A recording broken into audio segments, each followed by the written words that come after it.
Welcome to the Great American Collectibles Show, seen Wednesdays on the Sports Collectors Daily Facebook page and the Great American Collectibles Facebook page. You can also listen to us on iHeartRadio, Pandora, and Spotify. The Great American Collectibles Show is brought to you by the National Sports Collectors Convention and Sports Collectors Daily. Tonight's headlines are brought to you by Sports Collectors Daily. For all of your hobby news, features, and more, go to sportscollectorsdaily.com. And now your hosts, Tom Zappala and Boston sports personality, John Mallory. It's a very depressing day. Oh, my Lord. Very, very depressing day. Right. The Patriots game wasn't bad enough. This is like... This is torture. Horrible. This is like It's ridiculous. torture. Welcome to the Great American Collectibles Show. Welcome to the Great American Collectibles Show. Tom Zappala, my co-host and dear friend, JM, John Mallory. As you can see, we are both, as everybody knows, diehard Red Sox fans. And I had the pleasure, I don't even know if I had the pleasure. I had the pleasure of seeing one of our good friends and followers, Steve Lane, at the National Sports Collectors Convention. Yeah. Great guy. Steve and I were chatting, and Steve gave me a present, which you can see right here. And this is a beautiful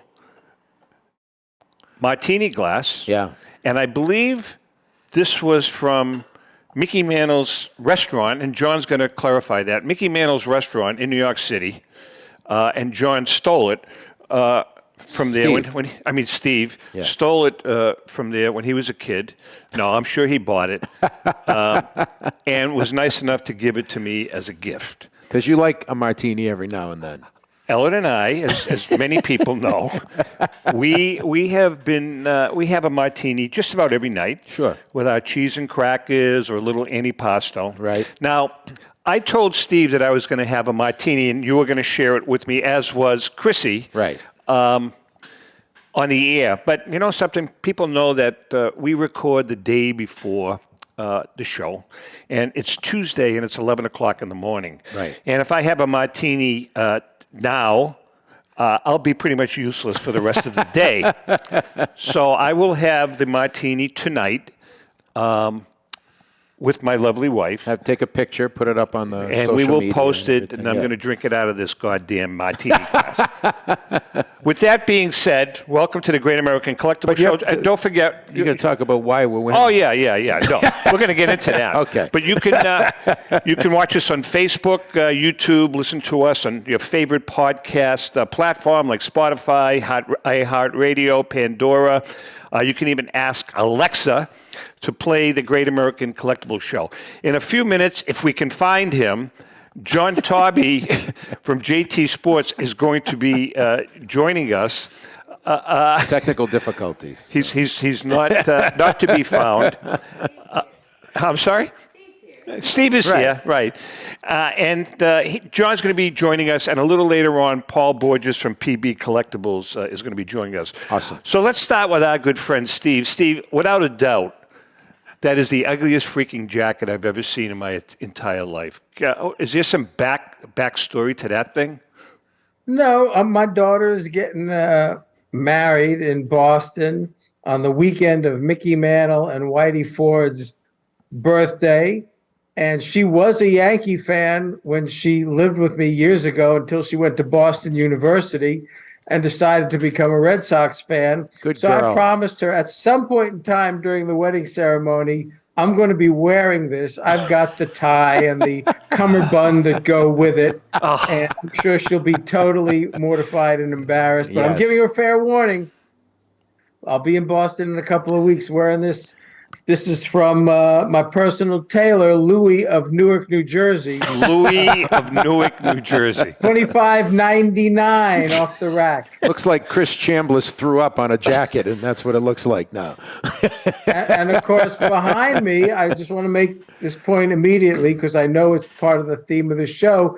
Photograph behind me was taken just a couple of weeks ago. The Yankees celebrating Boston ending up in last place in the American League East. Well, as you can all see, I am wearing Yankee garb for the first and last time in my adult life. Yes. As is JM. I've decided to support you. This was loaned to me. I didn't buy it. I would never pay a freaking dime for this stuff. This was loaned to me by a good friend, Mark Battle, who is a diehard Yankee fan who's grown up in Boston his whole life. Right. So, Mark, I guess I want to say thank you. This is actually my jersey. It's a Wade Boggs Yankee. You can't see the name. Why would you even own one of those? He was one of my favorite players, and I got a little pissed when the Red Sox let him go. So I got a Yankee jersey that said Wade Boggs. But my old man, who passed away in 1994, my dad will be looking down with pride now because he was a huge Yankee fan. He loved Joe DiMaggio. All right, let's talk about the Yankees and the Red Sox. We're going to get into some collecting. But why are we wearing them? You had a bet. I had a bet that whoever came in dead last, if Steve was going to lose the bet, he was going to wear Red Sox paraphernalia. If the Yanks finished last. Right. But if the Yankees finished last, the Red Sox finished last. So here we go. Here we are. Here we are. And even though you are not choosing to drink today, and I understand that you have to. Oh, no, I'm going to have one tonight. You can have it tonight. I don't have to work, but I've brought with me the 1996 Yankee bottle of champagne from when they won that World Series, signed by the MVP of that World Series, John Wetland. I've also got, for those who are old enough to remember, this is painful. It really is. my Ballantine beer, because every time the Yankees hit a home run, it's a Ballantine blast. Yeah. And I'm going to be drinking it out of my Mickey Mantle beer glass that, I stole this one too. Wait, let me see. Now, John, Steve, did you get these from when he had the restaurant? Yeah. Oh, okay. Now that restaurant's closed now, right? Yeah, it's been closed. How old's that beer you're drinking, man? They still make Ballantine? What? It's not wine, dude. Beer doesn't age well. 1963. Great. 1963. That's great. That's great, Steve. All right, Steve. So let's cut to the chase here. Red Sox wound up in last place. And by the way, we're going to talk about your book, which I love. Outstanding. And we're going to talk about just some of your memorabilia. You have a phenomenal Mickey Mantle collection, probably the best in the country, or one of the best in the country. And I want to talk about some of the other collecting. I don't know if you do other collecting, but we're going to talk about that. But, let's keep things in perspective here. I got a couple of questions to ask you. So, in this century, how many championships have the Yankees won? It's irrelevant, okay? Because we're talking about this past year. That's the purpose of the show. I've already looked it up. There was a Boston writer. I don't know who he was. You might know him. You might have read the article. In describing the Red Sox season this year of 78 and 84, called it one big blob of suck and indifference. That had to be Shaughnessy. So I don't care how many championships the Yankees have won or not won in the century. They have never had a season that anybody called one big blob of suck. That's because New York writers, they're not as literate as we are. Exactly. They can't turn a phrase like that. Listen, we're just trying to I'm trying to lay a foundation here for people to kind of see the whole general picture by asking the questions, not only how many championships have the Yankees won in this century, but how many championships have New York teams won in this century? As opposed, to tell you the truth, I don't care about New York teams. I grew up a Celtics fan. Okay. Going back to Havlicek, Satch Sanders, Larry Siegfried. I can name the lineup from the mid to late '60s. So I don't care about the Knicks. And I'm a Saints fan. I've been down here for 45 years, so I'm a Saints fan. Hey, wait. Did the Saints play the Patriots yesterday? I don't want to get off topic. This is an awful show. I apologize. I don't want to get off topic. We are not sending this show in for an award. Whatever you want to talk about is fine. This is terrible. Don't screw with me, because I'll come back double on you. This is so not essentially, though, you're celebrating the Yankees' fourth place finish, right, Steve. Not a lot to be proud of. Well, there. actually, when I turned the paper upside down, they're in second. You know, it's funny you say that because they I was watching TV a couple weeks and they showed a thing of the Fenway board that has the standings. And I said, is there a problem here? It was an upside down. It used to be Tampa and Baltimore and Toronto. Here's how I look at it. Okay. The Red Sox suck. Okay. Yeah. They just suck. I can't argue that Put point. that off on the side. Okay. The Yankees did not have a good season, but they've got some reason for a hope because they're getting rid of these old guys like Donaldson. I mean, I don't know what they're going to do with Stanton. Yes, he sucks. And Rodon, yes, he sucks. But you got the Cy Young Award winner. You got Judge, who hit 37 homers and still missed 50 or 60 games. You're really you're balking. You're wrong. I'm going to tell you why you're wrong. I'm balking? Yep. The future, and I'm being honest here. Yeah. The future of the Red Sox, I'm talking about next year, is much brighter than the future of the Yankees, and I'm going to tell you why. The Red Sox had the fourth best minor league system in baseball this year.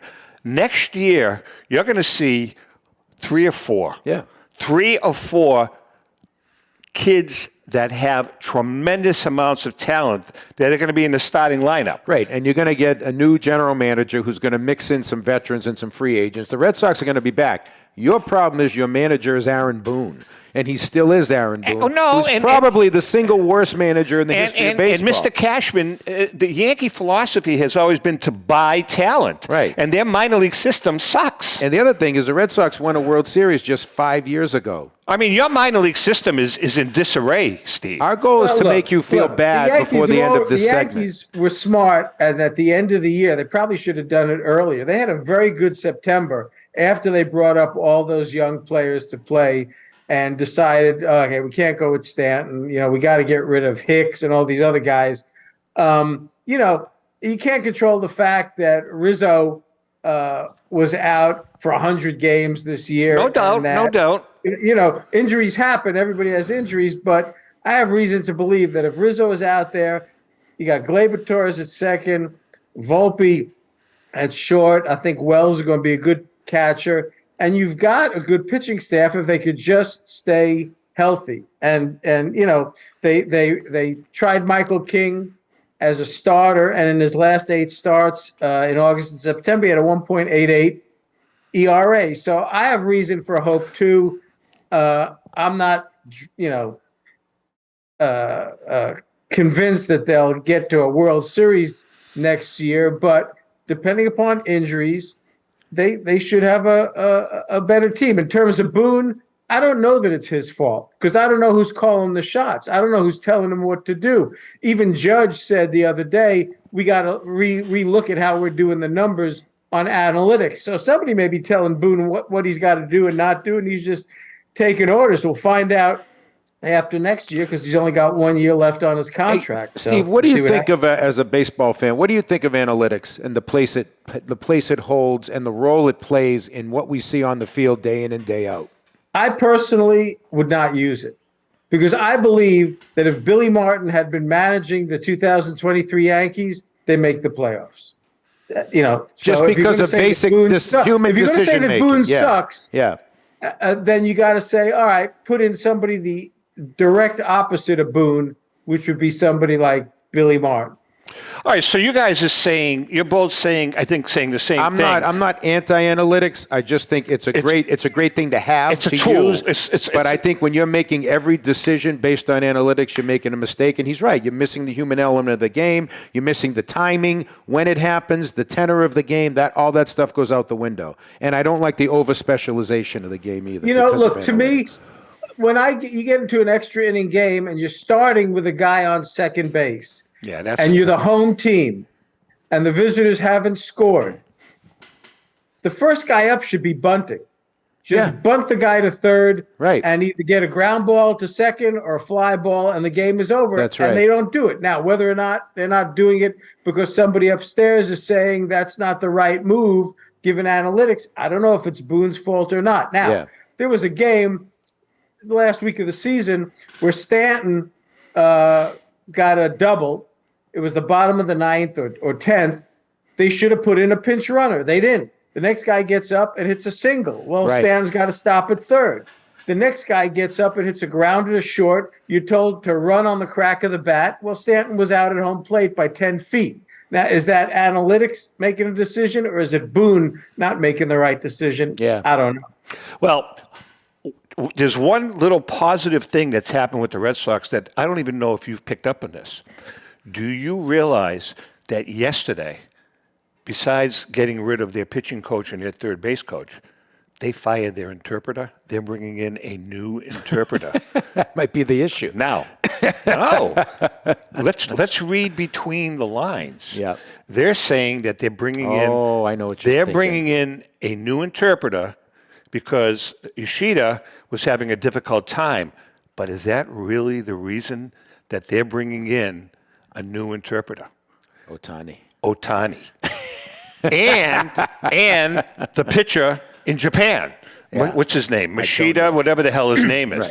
So, point being is pay close attention to the fact that the Red Sox now have a new Japanese interpreter.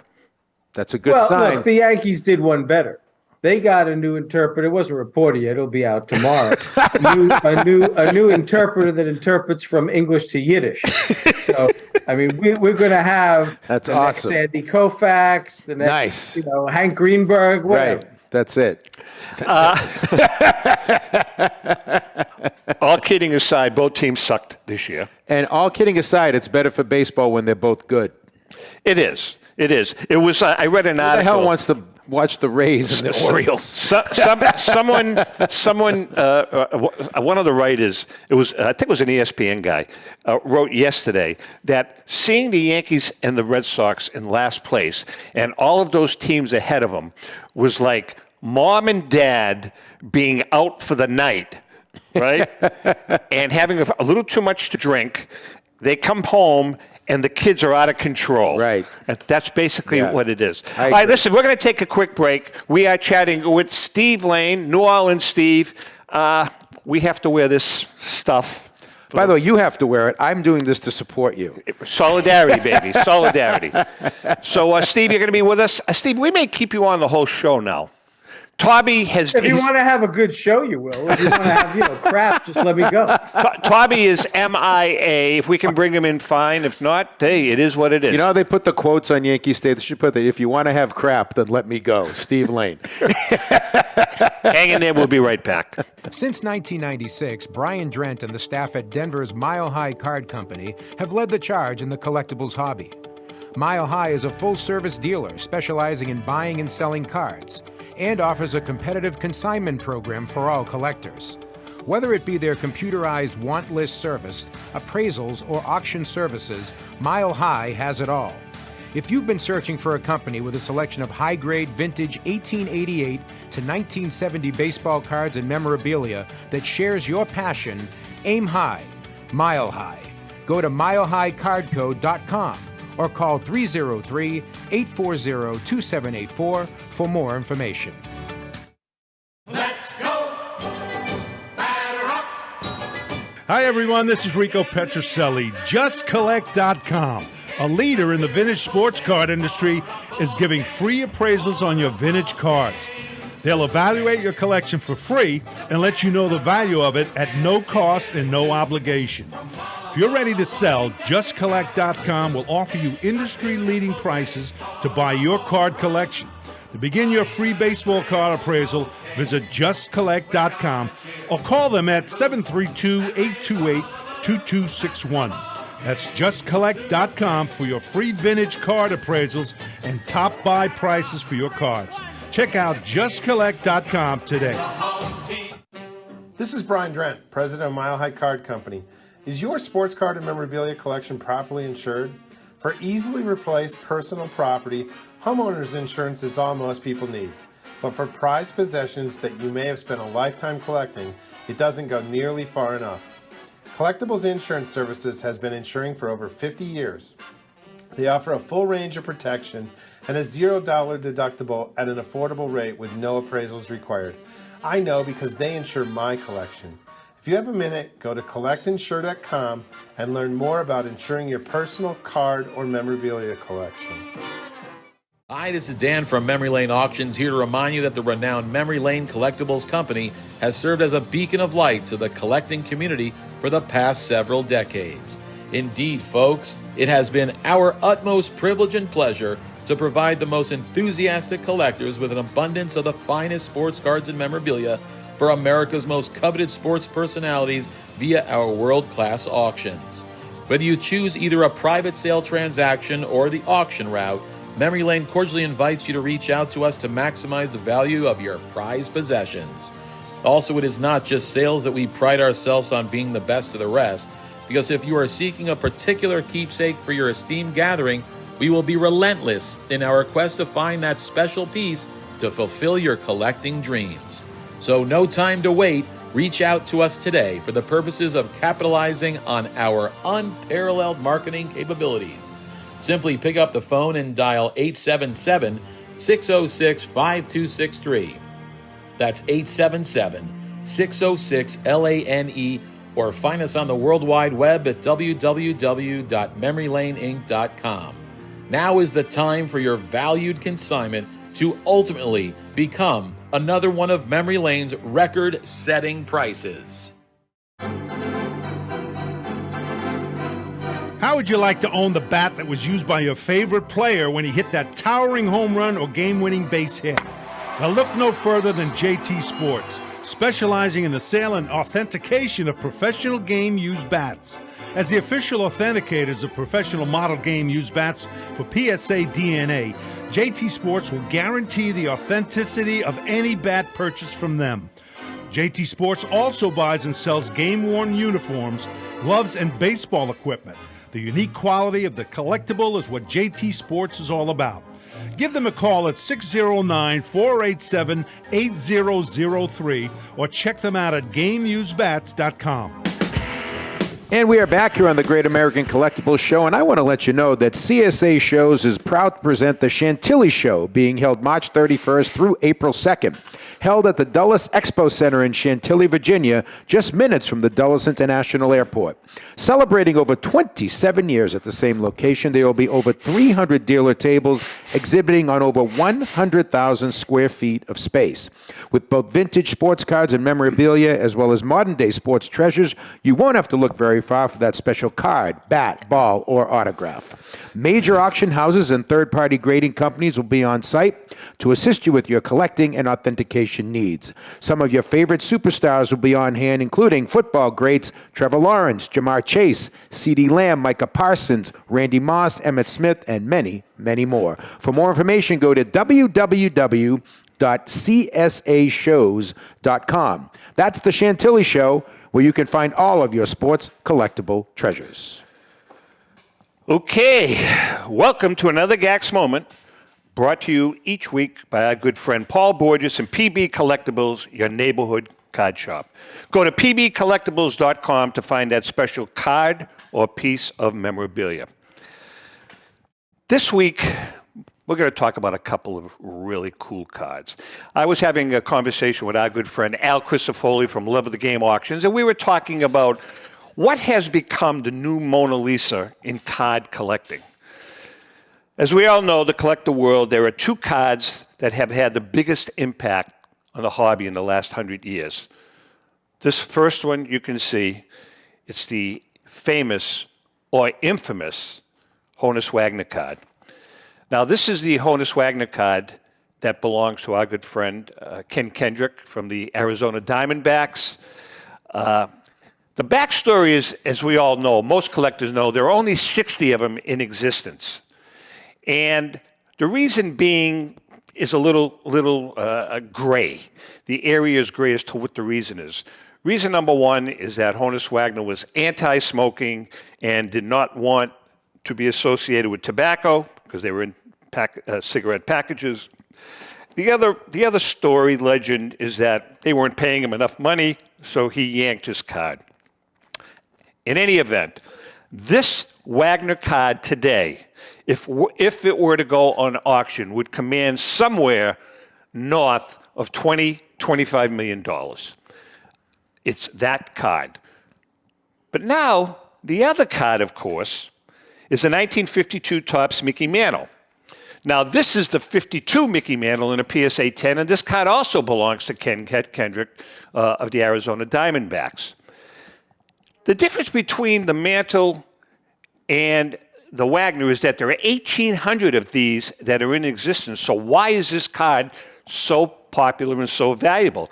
This particular card, if it were to go up for auction, would probably command $40, $45, $50 million. Amazing. Card on the left is the card, that's what our good friend Derek Grady from Heritage Auctions, that's the card that sold for $12.9 million a couple of years ago. So why is the Mantle card, why has that really become the Mona Lisa? Well, there are several reasons. Number one, it's a baby boomer card. That card has a special place in its heart for the baby boomer generation. Came out in 1952. Beautiful. It was the first Topps issue. Beautiful, colorful cards. And Mickey Mantle was Mickey Mantle at the time. Just one of the greatest players in the history of the game. And basically a Hollywood star at that time. The legend of Cy Berger, the marketing guru for Topps, also plays into it because Cy, when they couldn't sell many of these cards, dumped cases and cases of 52 Topps into the ocean from a barge that he rented. And that kind of added to the mystique of the Mantle card. Then, of course, there was the big find in 1986 by Mr. Mint, Alan Rosen. And he, in Massachusetts, as a matter of fact, he bought a collection that had been sitting around, and there were 42 Mantle cards in that collection, and several of which were PSA 9s and 10s. I think Marshall Fogel, if I recall, bought the 10. So it was the first Topps issue, but it wasn't even his rookie card. The card you're looking at right now, the 51 Bowman, is really the true Mantle card, but that card does not hold any weight when it compares to the 52 Mantle. So I guess the bottom line is that Mickey Mantle, the 52 Mickey Mantle card, has really replaced, in my opinion, the T206 Honus Wagner card. Mantle, great player. The mystique of Mickey, the mystique of Alan Rosen and the find, the Cy Berger barge, all of that brings it all together. And that card, without a doubt, is the go-to card for this century. And that's another Gax moment. Okay, let's get back to our dear friend, Steve Lane, from from New Orleans by way of New York, who, again, Steve, really, burn the jacket. Make the jacket go away. Don't embarrass your daughter. I am begging you, do not embarrass your daughter at her wedding. Look, just the fact that I'm her father embarrasses her, so I don't know if the jacket's going to make any difference. That's a good point. All right, listen, let's talk about, let's switch gears. We've talked enough about the Yankees and the Red Sox and the fact that they both suck, however, that the Red Sox have some future. Right. Let's talk about, number one, is that Mr. Taube? Yeah, we're going to bring Mr. Taube in.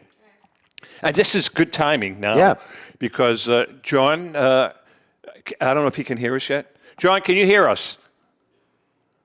No, he can't. John, can you hear us? Tom, I'm here. He's here. All right. I know you know Mr. Lane very well. You guys have done some John, business. I already destroyed these freaking guys, so it's easy for you. I mean, they're just out of it. Forget it. John, as you can see, we lost a damn bet to Steve, and as a result, I have to wear this stuff, as does John for this show. You guys, fabulous. Fabulous. I feel so dirty. This is like, Ellen says, what the hell you have on? It's like the Scarlet Letter. Exactly. Yeah, was the Red Sox for worse. Well, listen, we talked about the Yankees and the Red Sox, how both teams really sucked, but that the future of the Red Sox is more promising than the future of the Yankees, because the future of the Yankees have guys your ages on their team, as opposed to the Red Sox, who have kids now, and we have a positive feeling about them. Yes. John, look, John. Marijuana is apparently legal in Boston. I don't know what these guys have been smoking, but I just let him look. It's enough that they wore the shirts and he's drinking the martini out of a Mantle glass. I'm not going to push him over the edge.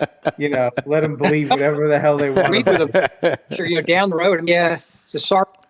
All right, listen. Let's talk about Steve. First about your book. Yeah. Your book was great, and then we're gonna segue into John. But it was a great book.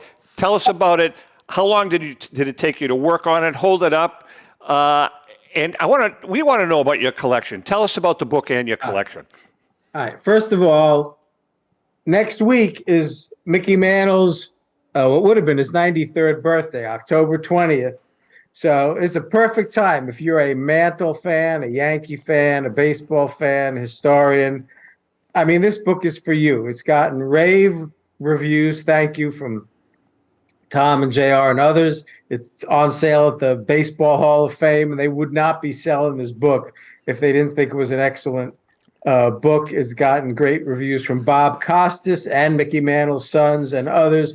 So if you are into Mickey Mantle and the Yankees, I think it would be a great gift coming around the holiday seasons. You can get it at themickeymantle.com.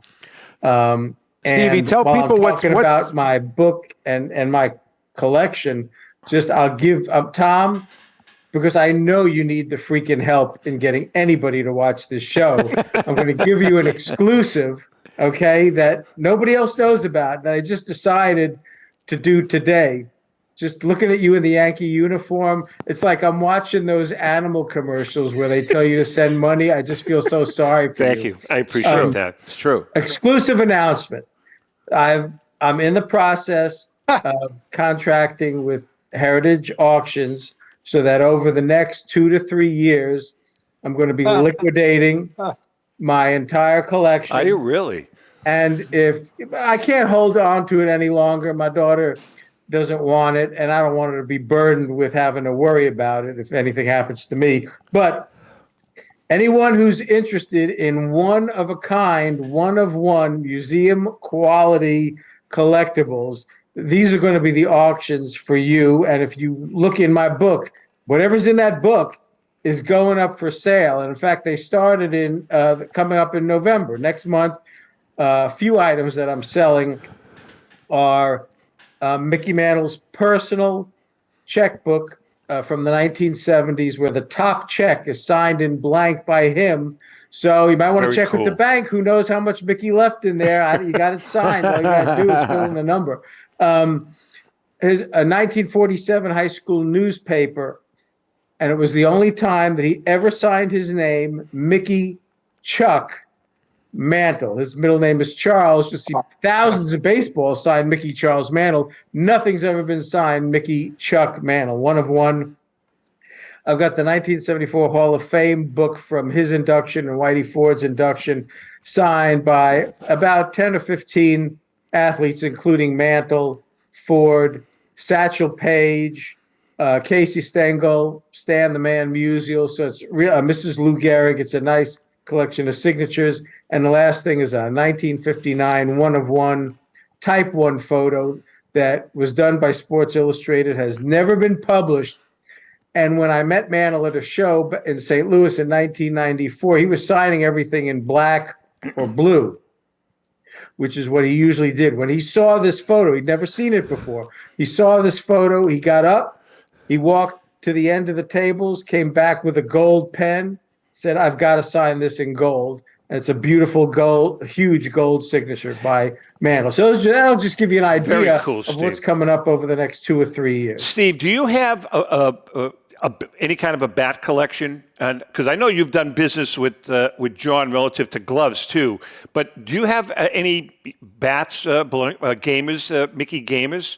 Oh yeah, I mean John's taken advantage of me several times. I mean, he saw me at we started off. He sold me Mickey Mantle's 1963 game used glove, and I got it for a very good price. It was a lot of money, but it was a very good price. Um, and had to fly through two rainstorms, taking my life in my hands to get to Philadelphia to get the glove. And then we did kind of like a drug deal where I hand him the check and he simultaneously hands me a black bag and I don't even know what's in it. And I'm looking at it to make sure it's the real deal. And he's biting the check to make sure it doesn't bounce off the floor. So that's how we started. And then when I was at the, I think it was the National, he said to me, I've got Mickey Mantle's 1962 All-Star Game bat that he used in the Washington, D.C. All-Star Game. Are you interested? And I said, well, how much is it? And he gave me what was clearly an excessive price. And I said, John, that's a little too high. And he said, well, look, I'll tell you what. What if I get the owner of the bat to come to the National, meet with you, take a photograph with you, handing you the bat? How about that? And I said, John, why do I care who the owner of the bat is? And he said, well, the owner of the bat is Reggie Jackson. So I said, okay, is that cash or check?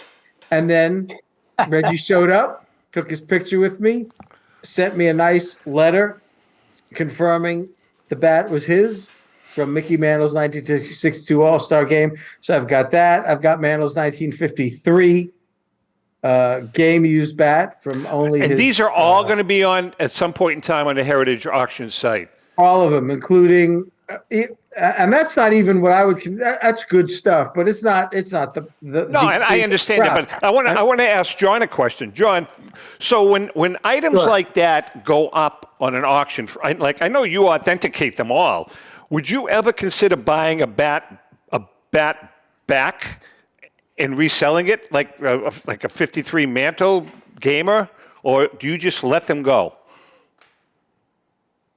Well, honestly, if I'm the authenticator, as far as I'm concerned, personally, I feel that it's a conflict of interest. Okay. So honestly, in the last, I would say 5 to 10 years, I have a very, very low profile when it comes to, bidding on bats. Right. I'll bid on other material. Right. But as far as you're concerned, the only time I really get involved is if a client asks me, is out of town, and wants me to watch a piece for him. Got you. Oh, I thought we were going to break. We're not. No. We have a few more minutes. Wait, hang on a second, guys. Oh, he's taking It's time a drink. for a Valentine's Day. Jesus Christ. God, I am begging the Lord to take me. Take me right now. I'm begging the Lord to take me. Wait, he's drinking too. Jesus. So, John, staying on the Mantle thing, in terms of the bat market, I mean, we know where Mantle is in terms of cards and memorabilia. Is he, a Mount Rushmore guy in terms of bats? Absolutely. Yeah.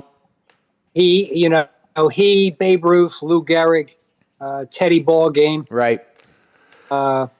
These are some, pillars. They're pillars of do you see a lot of Mantle bats come in and out? No, not anymore. Yeah. And you'll get, we'll get our share of modest bats, but the great ones, few and far between. Really interesting. Yep. We are chatting with It's not only bats. I'll give you news that's 2 hours old, I think. Number one, Costco announced that they are now selling rare sports memorabilia, and if you go to their site, they've got a 1951 Bowman card signed by Mantle that they're listing for $250,000. And Topps Timeless announced today the sale of a one-of-one 1952 Topps Mickey Mantle NFT that sold for $471,000. So he's everywhere. Okay, it's bats, it's balls, it's caps, it's all kinds of memorabilia, including cards. People are going to try to make money off of Mickey Mantle's name no matter what. We are chatting with John Taube from JT Sports, and Steve's going to be with us a couple of more minutes, and then we're going to let him retreat to his dry cleaners and have his dry cleaners burn the damn jacket that he has on. But, John Taube, you were recently at PSA. Tell us about that. You were out there business-wise to authenticate bats and gloves? Yes, now and then we'll schedule a West Coast trip. We set up at PSA headquarters, and we accept on-site consignments at the facility. Very, very, very cool. What's the authentication process like for a bat, John? I mean, how much technology is used when going about figuring out if it's real or not? Well, every bat that comes in goes through a 25-step examination. And, if we, speaking of, processes, we just had 2 bats that were in that require material analysis on the barrel. So they've been sent off to, notable concerns, and we're expecting results trying to place these pieces right in the hands of the player. John, is my Mickey Mantle wiffle bat worth anything? Sure. It's worth probably about $2. No, you joke. If it's a Mickey Mantle wiffle bat from the 1960s, it's going to be worth hundreds, if not thousands. Nah, I don't have one. Trust me. He's lying. I don't have Packaging. You know what I do have, though? I have kind of a cool, I don't know where the hell I got it, years ago. It's a rubber baseball from the 1940s, signed by, it's a facsimile, Joe DiMaggio. But it's kind of a cool little rubber baseball that you used to play stickball with. That's great. You guys want to buy that? Interested? Neither one of you are interested. That hurts. No, not really. That really hurts. All right, Steve, we have about a couple more minutes. First of all, congratulations on the book. Now, there's a rumor circulating that a lot of people are going to want to buy this book for Christmas. Is the website going to shut down after that? Yeah, after that, I've decided January 1st is going to shut down, and the remaining books will probably end up going to Heritage. And what they're going to do is, if you're a successful bidder in my auction, you get a free copy. But you get it much cheaper if you buy it through themickeymantle.com or at the Baseball Hall of Fame. That's a good book. John, do you have a copy of the book? Have you seen it? I do. Yep, I have a copy at arm's length. There it is. I love the book because for me it's good bathroom reading. Really enjoy it, and that's the way I do it. Thanks for the image. Well, I'm just appreciate letting you know. that. That's great. Just letting you know. John, let's talk a little bit about right now. We got about 1 minute. About a minute. What's hot right now, whether it's an item or a player in terms of bats? What's hot? Yeah. Well, still show Ohtani. Okay. Also, we're starting to get quite a few calls. Bryce Harper. There you go. All right. You're talking about Ohtani that's going to be playing for the Red Sox next year. Right? I'll give you one more that's hot. I don't know how long it's going to last. We got 30 seconds. I personally wouldn't buy it, but I know people that would. It says, over the last 30 days, over 21,000 Brock Purdy cards have sold on eBay for $2.2 million. The average selling price is $105 and up to $10,000, which will lead you into your discussion of the modern versus exactly. vintage. We've talked about it. All right, listen, Steve. We're going to we have to let Steve go. John is going to stick with us for the rest of the show, and we're going to be bringing in Paul, our good friend Paul Borges from PB Collectibles. Professor Paul is his new nickname. Professor Paul is his new. John, once they let me go, I mean, you're on your own. But no matter what they try to pepper you with or ask you with, you just come back with 27, baby. 27. Listen to me. We are bringing in recruits now. You're out. We're bringing in Borges, a Red Sox guy, so it's going to be 3 against 1. They didn't even have the internet last time the Yankees won. Steve, Good luck with your daughter's wedding, and great job with the book. And we'll see you down the road. Take care, Steve. Take care. Thank you. All right, we're going to take a quick break. Bye, We come guys. back. Professor Paul is going to join us along with Mr. Taube, who finally got on with us. Hang in there. We'll be right back. All right. Is a family-owned and operated online auction specializing in autographed memorabilia, sports cards, coins, art, and collectibles. Since their founding in 2010, they've grown to 2 facilities in Phoenix, Arizona, totaling over 60,000 square feet. Jared Cavalier and an incredible staff of over 150 team members serve a very large customer base and enjoy every minute of it. By working with leading authentication companies, Pristine ensures all items are 100% authentic. In addition, third-party authenticators regularly travel to Pristine Auction to provide authentication services on site. Pristine Auction strives to operate its business in a way that's honoring to God, their families, and their customers. With a strong focus on speed, quality, and premier customer service, their mission is to be the leading online auction for every level of collector and fan. Pristine also works for Hope Sports and Identity Hoops International, traveling to Mexico to build houses for the less fortunate. Pristine Auction offers several online auction formats with thousands of auctions ending each day. For more information, go to pristineauction.com. That's Pristine Auction, the best in the business. If you're a discerning collector interested in owning the most important pieces in the hobby, look no further than Leland's Auctions.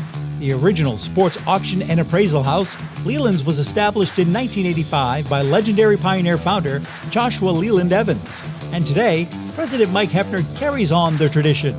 From the Tom Brady card and memorabilia collection to the famed Boston Garden Auction to high-end card auctions from every major sport, Leland's has always maintained the highest standards. Go to Lelands.com and get your bid in. That's Leland's, the hobby's leading sports auction house for 4 decades. It's often been said that championships are won on the practice field, and world records come only to those willing to work harder than everybody else. Heritage Auctions is the world's largest collectibles auctioneer because we believe that becoming the best is only an invitation to the challenge of remaining the best. This requires the skills of the hobby's top experts, capable of identifying and maximizing value for our consigners. It requires the most visited website in the industry, courting a global audience of collectors over 1.5 million strong. It requires a dedicated press department that expands our global reach far beyond the entrenched hobby marketplace. It's hard work, but a simple premise. Present the finest collectibles to the largest population of potential buyers, and world records will come. We invite all listeners to put the unmatched power of Heritage Auctions to work for you. Auction evaluations are always free, and our commission-based fee structure ensures that our interests are always aligned. The highest possible price for your collectibles. There will always be new world records to chase, so let's chase them together. Visit our website at ha.com and request your no-obligation review today. Hi, this is Dan from Memory Lane Auctions, here to remind you that the renowned Memory Lane Collectibles Company has served as a beacon of light to the collecting community for the past several decades. Indeed, folks, it has been our utmost privilege and pleasure to provide the most enthusiastic collectors with an abundance of the finest sports cards and memorabilia for America's most coveted sports personalities via our world-class auctions. Whether you choose either a private sale transaction or the auction route, Memory Lane cordially invites you to reach out to us to maximize the value of your prized possessions. Also, it is not just sales that we pride ourselves on being the best of the rest, because if you are seeking a particular keepsake for your esteemed gathering, we will be relentless in our quest to find that special piece to fulfill your collecting dreams. So no time to wait. Reach out to us today for the purposes of capitalizing on our unparalleled marketing capabilities. Simply pick up the phone and dial 877-606-5263. That's 877-606-LANE, or find us on the World Wide Web at www.memorylaneinc.com. Now is the time for your valued consignment to ultimately become another one of Memory Lane's record-setting prices. Hey, I'm Mike Petroselli. If your company is looking for the best in marketing and promotional items, you'll hit a home run with Petroselli Marketing. With over 8,000 suppliers and 650,000 imprint-ready items, we can get your company the visibility it needs to get your maximum exposure. Whether it be office promotions, wearables, automotive, sports items, and everything in between, Petroselli Marketing can do it all. Our design staff will even work with you from concept to delivery and customize your products. At Petroselli Marketing Group, we will get your brand in front of your audience. Contact us at info@petrosellimkt.com or call us at 603-880-3202. That's Petroselli Marketing, where no dream is impossible. So, Zap, the question is, how does your company or organization do promotions? That's the question. Is it? Go ahead. Okay. Imprinted products keeps your brand in front of your customers more than any other form of advertising. For the best on-time service and new ideas for your next project, give Petroselli Marketing Group a call at 800-264-4294 or email us at mp@petrosellimkt.com. And I want to talk to you now. Quick. About our friend Tom Ruggi and the staff at Destiny Wealth Management. If you're a card or memorabilia collector, have you ever thought about how to manage your collection long term? Well, I certainly have. I look at my personal collection, and through the advice and expertise of Tom Ruggi, have learned that you need a professional to help categorize, evaluate, and eventually put a liquidation plan together with dealers or auctioneers if you or your family decides to sell your collection. Most importantly, you need to be aware of the tax ramifications when you liquidate. And don't forget, Ruggi Wealth Management will also handle all of your investment needs. That's Ruggi Wealth Management, the go-to company to manage your collectible decisions. All right, we have Professor Paul Borges with us. Hi, Paul. How are you? Hey, guys. How are you? Good, Paul. I don't know if Paul? you guys ever met. Do you know John? John, I actually introduced myself out in the Philly show. I don't know if you remember me or not, but I went over and... John doesn't remember what happened 15 minutes ago. How are you, John? I'm good, and you? Good.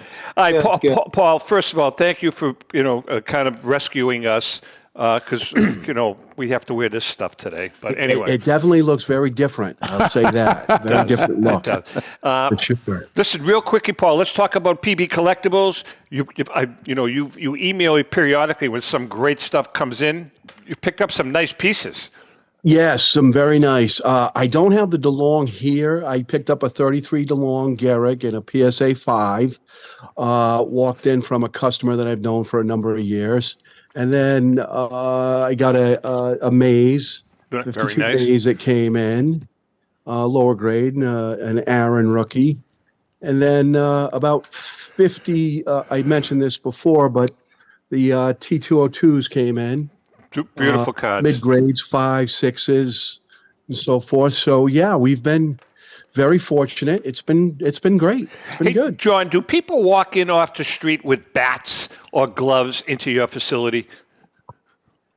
They do not. So what do they have to call to make an appointment? Well, we take appointments, but rarely we're here in town, and purposely we don't keep a presence for the retail market. Right. But we do. We take a number of appointments, and you can schedule something, come down, and we'll do the authentication while you're here. Now, it's besides bats. I mean, you specialize in gloves, jerseys, a whole bunch of stuff, right? We do, the gamut of equipment other than jerseys. Jerseys are the one thing we don't do. Okay. I lost my train of thought. I'm sorry. Paul, you don't get into memorabilia as much either, correct? I mean, you have baseballs. I do not. But, John, actually, I may be reaching out to you within the next month or two. I have a student who has brought in some unbelievable pieces. They do, his dad does estate sales and came across about 75 bats. I have not seen them yet, but based on the things that he's brought to me in the card sector, I'm imagining they're going to be some really nice pieces. Like Mantle, DiMaggio, Williams, that type of thing. Supposedly we'll be seeing those. He's from New Hampshire. Supposedly we'll be seeing those in the next month. Paul, are these most likely these are store-bought bats, or are they? I would imagine they're autograph bats. He said there's 50 to 75 I mean, so John, let's take a DiMaggio store-bought bat that's autographed by DiMaggio. What kind of value is that? Well, depending on the condition of the bat, if it's the same length and the same approximate weight Joe used, his specs, and it's autographed, I mean, that could range, I'd say, $2,500 to maybe $5,500-$6,500 with the autograph and a nice bat in good condition. And John, what would the inscription do for it?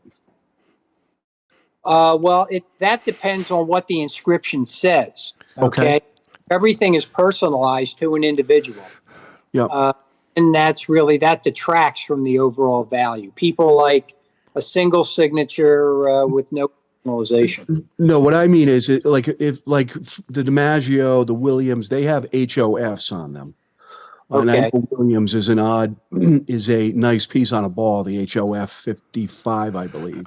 And some of these bats, from what I'm told, have the HOF inscriptions on them. Well, that adds to the the inscription itself. But honestly, as far as the value of the bat is concerned, there's not that much of an impact. Gotcha. It's the HOF inscription is honestly, it's quite common. Gotcha. Interesting. Both of you guys, and Paul, we'll start with you. Do you have more people coming to your store looking to buy or sell? More people looking to buy, fortunately. Yep. I do get a lot of people coming in to sell, and honestly, it's the 80-20 rule. 80% of it is probably junk. Yeah. 20% is really good. Yeah. But definitely is seeing a little bit more of a tick of people coming in a little bit more now to move stuff. Paul, do you have any problem with someone, saying no to somebody? Like someone comes and says, "Hey, I have a Greg Jeffries PSA 10." I mean, do you have any problem saying, something, not interested? Yes, I do not have a problem with that. It's funny that you say that, though, because I've talked to many people that are in business. And some, you try to be the nice guy, but sometimes you have to say no. If it doesn't work for you, it doesn't work for you. We're in business. And John, what about you? If someone comes in, do you have a problem? Someone brings in a bat, and they're insisting that it's a gamer, and you know that it's not a gamer. Do you have any problem breaking the bad news to them? Well, unfortunately, I don't like to break the bad news. I mean, I had one instance with a grandfather story. Granddad went to Yankee Stadium. Ruth gave him the bat, blah, blah, blah. Well, it's a retail model bat, and, in that case, you have a loving grandfather who is embellishing a story. Yeah. Gives the bat to his grandson. But, you don't like to say it, but unfortunately, I agree with the 80-20 rule. So that means the bat that I gave my grandson, Johnny, the Babe Ruth signed bat, after I die, he probably shouldn't bring it to a guy like... Probably not. Right? So, Tom, are that jersey you have on, is that studio used? Is that worth money? Let me tell you about this jersey. We have about a minute It's to not go. even his jersey. This was loaned to me. I would not spend 10 cents on the hat or Not the even his jersey. So I reached out to some of my friends who I know are Yankee fans, and one of my good friends, Mark Battle, he's a diehard Yankee kid, brought up here. He brought me this shirt and the hat. And I asked him, I said, "You want me to dry clean it?" He says, "Don't even bother." You look like the Phil Foster character in Bang the Drum Slowly. Joe Jarris. You look like Joe Jarris. Doesn't he look like Joe Jarris? This is a Jeter. This is a Jeter shirt. Yeah. Okay. With a Jeter hat. Captain. Another overrated ball player, but that's okay. We won't go down that road. We won't go down that road. All right, listen, we're just about out of time. JT, I'm glad we were able to get you on. John, you got to do something with your computers. I mean, you can't be buying your computers at like a 7-Eleven. You can't. That's clearly a game-used computer. Exactly.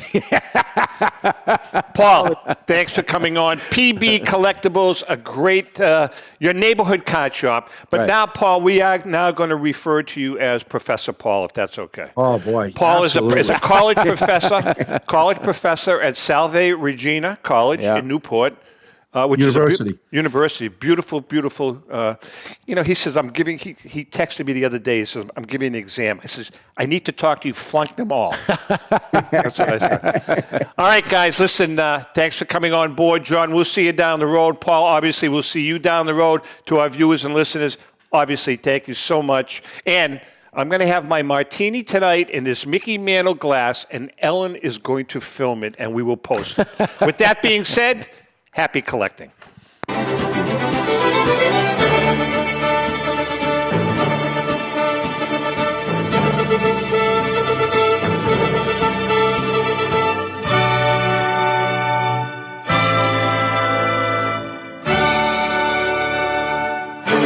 The views and opinions expressed by the hosts, guests, or callers of this program do not necessarily reflect the opinions of the Studio 21 Podcast Cafe, the United Podcast Network, its partners, or affiliates.